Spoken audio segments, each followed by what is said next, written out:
दोस्तों यदि आप एक जॉब करते हो तो आपको इस वीडियो को लाइफ में एक बार जरूर से देखना चाहिए। दोस्तों क्या हम अपनी जॉब के लिए अपनी खुशियों से कॉम्प्रोमाइज नहीं कर रहे? क्या हमारी जॉब हमें अंदर से खत्म नहीं कर रही? क्या हमारी जॉब ने हमारी फैमिली, हमारी हेल्थ से हमें दूर नहीं कर दिया? दोस्तों जॉब करना हमने इसलिए स्टार्ट किया था ताकि हम ढेर सारा पैसा कमा सके, क्योंकि हम सभी का ऐसा मानना था कि पैसों से खुशियां खरीदी जा सकती है, उससे हेल्थ बनाई जा सकती है, फैमिली की जरूरतों को पूरा किया जा सकता है। यानी कि जो कुछ भी है वो सब कुछ पैसा है और पैसा तभी आएगा जब हम जॉब करेंगे। लेकिन हुआ क्या? ठीक इसका उल्टा। आज हम जॉब तो कर रहे हैं, उससे पैसा भी आ रहा है, लेकिन हम बिल्कुल भी खुश नहीं है, क्योंकि जॉब के स्ट्रेस की वजह से हमारी हेल्थ पूरी तरह से खराब हो चुकी है। एंजाइटी, डिप्रेशन और हार्ट से रिलेटेड बीमारियां हमारे शरीर को जकड़ चुकी है।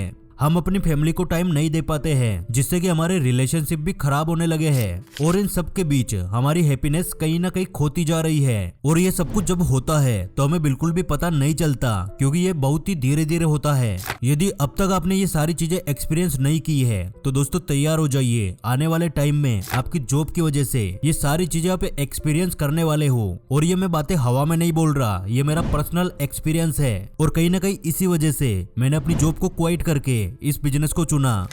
एक बार जरा सोच कर देखिए, यदि आपकी फैमिली के किसी भी मेंबर पर कोई भी गन रख कर आपके सारे पैसे मांग ले तो आप क्या करेंगे? ऑब्वियसली आप अपने फैमिली मेंबर के लिए अपना सब कुछ उसे दे देंगे और हाथ जोड़कर बोलेंगे कि भाई आप सब कुछ ले लो, लेकिन मेरे फैमिली मेंबर को छोड़ दो।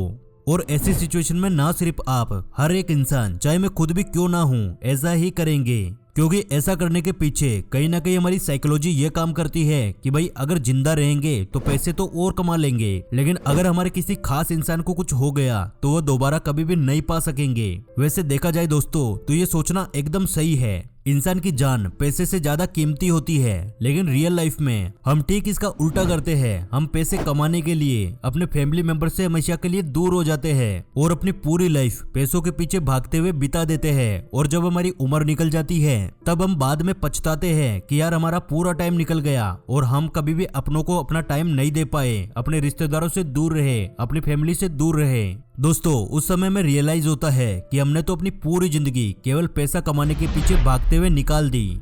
अगर आपने इस वीडियो को यहाँ तक देखा तो दोस्तों यकीन मानिए ये वीडियो आपकी लाइफ की सबसे बेस्ट वीडियो होने वाली है, क्योंकि कहीं ना कहीं आप भी एक ऐसे इंसान हो जो कि जॉब तो करता है और अपनी फैमिली को भी टाइम देना चाहता है, लेकिन किसी न किसी वजह से वो ऐसा नहीं कर पा रहा। हमारे और आपके साथ ऐसा कभी भी ना हो, इसलिए आज मैं ऑथर विक्की रॉबिन की बुक योर मनी और योर लाइफ बुक में से कुछ ऐसे लेसन लेकर आया हूँ जिन्हें जानने और समझने के बाद आपको पैसे और लाइफ में से किसी एक ऑप्शन को चुनने की कभी भी जरूरत नहीं पड़ेगी। आप दोनों के साथ आगे बढ़ सकेंगे और अपने साथ साथ अपनी फैमिली को भी हैप्पी रख सकेंगे। दोस्तों मेरा यकीन मानिए इस बुक में बताए गए लेसन इतने ज्यादा इंपॉर्टेंट है कि जब मैंने खुद ने इस बुक को पढ़ा तो मेरी आंखें खुल गई। क्योंकि यार कहीं ना कहीं मैं खुद को बहुत ही शुक्रगुजार मानता हूँ कि मैंने इस बुक को 24 साल की एज में पढ़ लिया, नहीं तो ऐसे ही पैसे के पीछे भागते हुए पूरी लाइफ निकल जाती और ना ही हमारे पास पैसा होता और ना ही फैमिली। इसलिए आपसे भी मैं यही कहूंगा कि इस वीडियो को पूरी देखना, ये आपके बहुत ज्यादा काम की है। Lesson number 1, change your relationship with money. दोस्तों क्या आपके साथ भी ऐसा हो रहा है कि आप पैसा तो बहुत कमाते हैं लेकिन आप अपने शौक पूरे नहीं कर पाते? पैसा कहाँ से आता है, पैसा कहाँ चला जाता है, आपको पता भी नहीं चलता। जबकि वही आपका एक जानने वाला आपसे कम कमाता है, लेकिन उसके पास सब कुछ है, ब्रांडेड कपड़े हैं, आईफोन है, इवन उसके पास अच्छी गाड़ी भी है।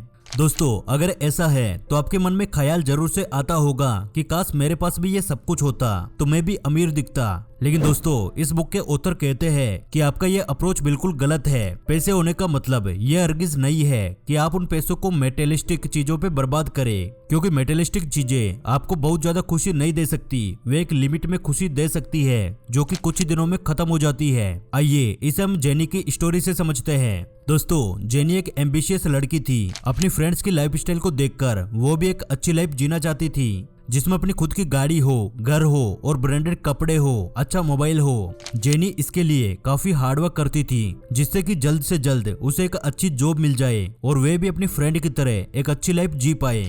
और जैसा कि जेनी ने सोचा था उसी मुताबिक जेनी को एक अच्छी जॉब मिल जाती है, जिसमें सैलरी भी उसकी काफी हाई होती है। जैसे ही जॉब लगती है तो जेनी अपने सारे शौक पूरे करने में लग जाती है। जेनी अब अपने लिए हर एक वो चीज खरीदने लगती है जिसके कि अब तक वे केवल सपने देखा करती थी।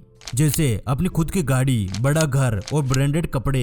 एक तरह से जेनी के पास अब वे सब कुछ था, लेकिन इन सब के बाद भी जेनी अपनी लाइफ में बिल्कुल भी खुश नहीं थी। उसका काम उसके लिए बोझ बन चुका था, क्योंकि जो जॉब वाली लाइफ वो जी रही थी उसमें उसे पैसे तो मिल रहे थे, लेकिन साथ ही साथ उस पे वर्क का प्रेशर था। अपनी 9 to 5 की जॉब के बाद घर आकर जेनी अपनी फैमिली के साथ टाइम भी स्पेंड नहीं कर पाती थी, क्योंकि घर आने के बाद भी उसे ऑफिस का कई सारा काम करना होता था। उसे ऑफिस के नेक्स्ट डे में प्रेजेंटेशन की तैयारी करनी होती थी, और इस तरह से जेनी धीरे धीरे करके न सिर्फ अपनी फैमिली से दूर होती गई, बल्कि उसकी मेंटल हेल्थ और फिजिकल हेल्थ भी खराब होने लगी।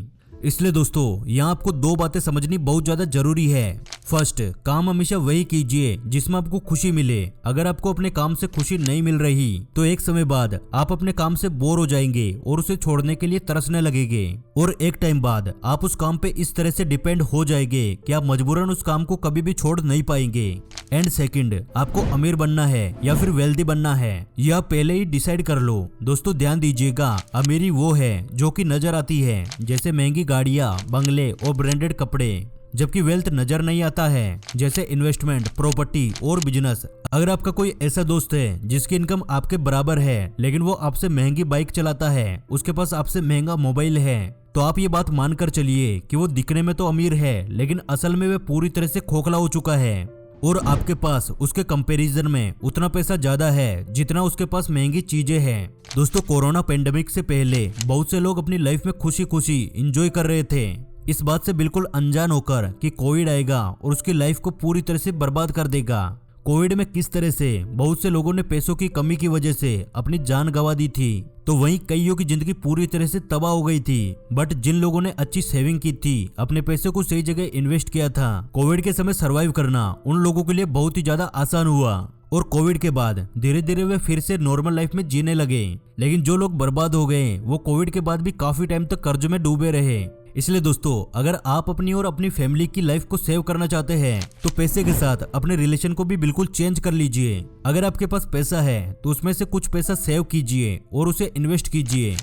अगर आप ऐसा करेंगे तो आपको पैसा बहुत ज्यादा काम आएगा, लेकिन अगर आप लग्जरियस चीजें खरीदने में पैसा बर्बाद कर देंगे तो एक टाइम बाद आप पूरी तरह से बर्बाद हो जाएंगे। अगर आप पैसा खर्च करना ही चाहते हैं तो आप दुनिया देखने में पैसा खर्च कीजिए, क्योंकि जीवन एक बार मिला है, आपको बार बार जीवन नहीं मिलेगा, आप बार बार दुनिया नहीं देख पाएंगे। यानी कि आप किसी की हेल्प कर सकते हैं, अपनी फैमिली के साथ कहीं घूमने जा सकते हैं, ताकि लाइफ टाइम के लिए आपकी अच्छी मेमोरीज बने। यकीन मानिए दोस्तों, यही हमारी कुछ अच्छी यादें होती है जो कि हमारे आखिरी टाइम में हमें याद करके बहुत ज्यादा सुकून फील होता है, वरना बाकी सारी चीजों को सोचकर केवल हमें दुख होता है और हम बहुत ज्यादा पछताते हैं।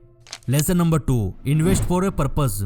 दोस्तों, आज के समय में हर कोई पैसा कमाने के साथ साथ पैसे के इन्वेस्टमेंट की प्लानिंग भी करता है, क्योंकि लोगों को पता है कि इन्वेस्टमेंट ना सिर्फ उनके फ्यूचर सिक्योर करता है बल्कि उन्हें फाइनेंशियल फ्रीडम भी दिला सकता है। और ऑथर के अकॉर्डिंग आज के टाइम में इन्वेस्टमेंट के लिए स्टॉक व शेयर मार्केट से बेहतर ऑप्शन कुछ भी नहीं है। आपने वॉरेन बफेट का नाम तो सुना ही होगा। इनकी गिनती दुनिया के मोस्ट सक्सेसफुल इन्वेस्टर में होती है। उन्होंने शेयर मार्केट में अपनी पहली इन्वेस्टमेंट 11 साल की एज में शुरू की थी और आज उनकी एज 94 साल है और उनकी नेटवर्थ 142.6 बिलियन डॉलर्स है। इसलिए दोस्तों, अगर आप भी इन्वेस्टमेंट के दम पर फाइनेंशियली इंडिपेंडेंट होना चाहते हैं तो आज से ही अपनी इन्वेस्टमेंट की जर्नी को स्टार्ट कर दीजिए। दोस्तों, इन्वेस्टमेंट के लिए अगर आप ऐसा सोचते हैं कि आप कुछ यूट्यूबर्स की फाइनेंशियल वीडियोस देखकर या किसी अच्छे इन्वेस्टर की पोर्टफोलियो को कॉपी करके कुछ स्टॉक्स में इन्वेस्ट करके कुछ ही समय बाद फाइनेंशियली फ्री हो जाएंगे, तो दोस्तों ये आपकी सबसे बड़ी मिस्टेक हो सकती है। मैं खुद एक यूट्यूबर हूँ, उसके बावजूद मैं आपको ऐसा इसलिए बोल रहा हूँ। ये ठीक वैसा ही है जैसे कि किसी अनजान रास्ते पर आगे बढ़ते जाना। हो सकता है आगे उस रास्ते पर आपके लिए बहुत बड़ा खतरा आपका इंतजार कर रहा हो। इसलिए दोस्तों, ऑथर कहते हैं कि सिर्फ अमीर बनने के लिए या फिर फाइनेंशियल फ्रीडम के लालच में आपको इन्वेस्टमेंट नहीं करना है, बल्कि पहले आपको इन्वेस्टमेंट का सही पर्पस ढूंढना होगा। फॉर एग्जाम्पल, अगर आज आपकी एज 20 साल है और आप अगले 10 से 15 साल में रिटायरमेंट चाहते हैं, तो इसके लिए आपको उन स्टॉक्स में या फिर उन म्यूचुअल फंड में इन्वेस्टमेंट करना चाहिए। दोस्तों, हमेशा याद रखिएगा कि किसी की भी कॉपी करने से बेहतर है स्टॉक्स को चूज करें। दोस्तों, स्टॉक्स को चूज करने के लिए आप किसी भी कंपनी के 5 साल के रिकॉर्ड को चेक कर सकते हैं। इसके लिए आज के टाइम में ऐसी कई सारी इंटरनेट पे वेबसाइट है जो कि आपको किसी भी स्टॉक या किसी भी शेयर का पूरा बायोडाटा दिखा देती है। Lesson number 3, remove all the debits. दोस्तों हमारे देश की पॉपुलेशन 142 करोड़ के आसपास है और इस 142 करोड़ के पॉपुलेशन में 50% पॉपुलेशन मिडिल क्लास है। और शायद आपको ये नहीं पता होगा कि यही वे लोग हैं जो कि क्रेडिट कार्ड और ईएमआई के पचड़ों में फंसे हुए हैं। आज लोगों को टीवी लेना हो, फ्रिज लेना हो, कूलर लेना हो या फिर मोबाइल लेना हो, वो सब कुछ ईएमआई पे खरीदना पसंद करते हैं। वे क्रेडिट कार्ड का यूज करते हैं और इन्हीं डिबेट्स की वजह से शायद उन्हें पता नहीं होता, लेकिन वे डायरेक्ट इनडायरेक्ट फाइनेंशियल जर्नी की रेस में बहुत ही पीछे छूटते जा रहे हैं। आज के टाइम में ज्यादातर लोगों की यही हालत है कि महीने के एंड में जैसे ही सैलरी आती है तो ईएमआई में सारा पैसा चला जाता है। इसलिए दोस्तों अगर आप भी डेबिट के ट्रैप में फंसे हुए हैं तो सबसे पहले आपको इससे बाहर निकलना होगा। ऑथर बताती है कि यदि आप अपने लोन्स को, डेबिट्स को जल्दी से जल्दी पे करना चाहते हैं तो एक पेपर लेकर उसमें अपने सारे डेबिट को लिख दीजिए। डेबिट के साथ साथ उसका प्रिंसिपल अमाउंट, ईएमआई और इंटरेस्ट भी लिख दीजिए। इससे आपके सामने डेबिट का पूरा डिटेल आ जाएगा कि किसमें आपको कितना अमाउंट पे करना है। इसके बाद डेबिट पे करने में आसानी होगी। उत्तर आगे बताती है कि यहाँ आप अपने डेबिट को पे करने के लिए स्नोबॉल मेथड का यूज कर सकते हैं। सिंपल भाषा में बोलो दोस्तों तो सबसे पहले आपको छोटे छोटे कर्जों को चुका देना चाहिए, उसके बाद बड़े कर्जों पे ध्यान देना चाहिए। और दोस्तों यदि आप पे डेबिट है तो आप कुछ समय के लिए अपने फालतू के खर्चों को पूरी तरह से बंद कर दीजिए, वरना आप इस डेबिट की रेस से कभी भी बाहर नहीं निकल पाएंगे। डेबिट आपको पूरी तरह से बर्बाद कर देंगे। और सबसे इम्पोर्टेंट स्टेप, डेबिट पे करने के बाद आप इस बात को गांठ बांध ले कि आगे से आप कोई भी डेबिट या लोन नहीं लेंगे। वेल दोस्तों अगर आप ऑथर की बात मानते हुए अपनी फाइनेंशियल फ्रीडम की जर्नी को स्टार्ट करते हैं तो डेफिनेटली आपको सक्सेस जरूर से मिलेगी। यदि हमारी आज की इस वीडियो से आपको कुछ सीखने को मिला तो वीडियो को लाइक करना, क्योंकि आपके एक लाइक से हमें और वीडियोस बनाने का मोटिवेशन मिलता है। और हमारे साथ हमेशा ऐसे ही जुड़े रहने के लिए आप हमारे चैनल द युगी को सब्सक्राइब कर लीजिए। जल्दी मिलेंगे अगली वीडियो में।